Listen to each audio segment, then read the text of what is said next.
निसर्गाचा लहरीपणा आता पुन्हा एकदा पाहायला मिळतोय। कुठे कडाक्याचे ऊन तर कुठे पावसाची शक्यता। भारतीय हवामान विभाग म्हणजेच IMD ने महाराष्ट्रासह देशातील अनेक राज्यांना सतर्कतेचा इशारा दिला आहे।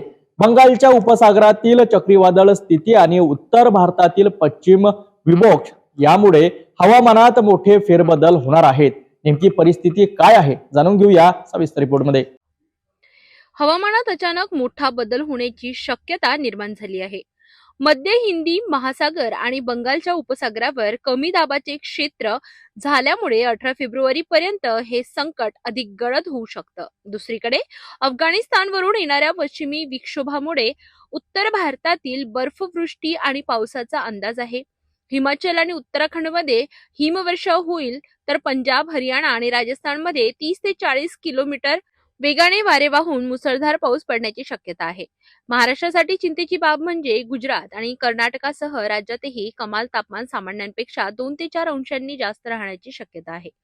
मध्य भारतात पुढील 3 दिवसात किमान तापमानात वाढ होणार असून अचानक येणाऱ्या या बदलांमुळे नागरिकांच्या आरोग्यावर आणि शेतीवर परिणाम होण्याची शक्यता वर्तविण्यात आली आहे।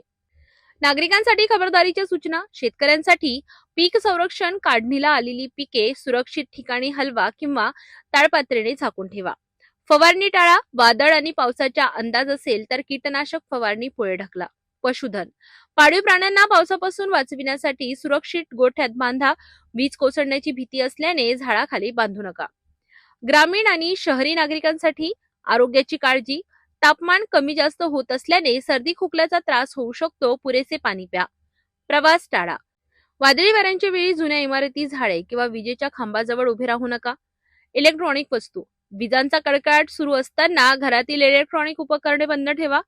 उष्माघात, उन्हात बाहेर पडताना डोक्याला रुमाल किंवा छत्रीचा वापर करा।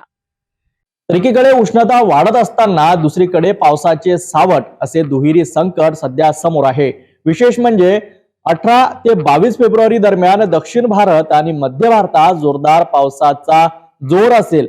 नागरिकांनी हवामानाचा अंदाज घेऊनच घराबाहेर पडावे आणि स्वतःची काळजी घ्यावी।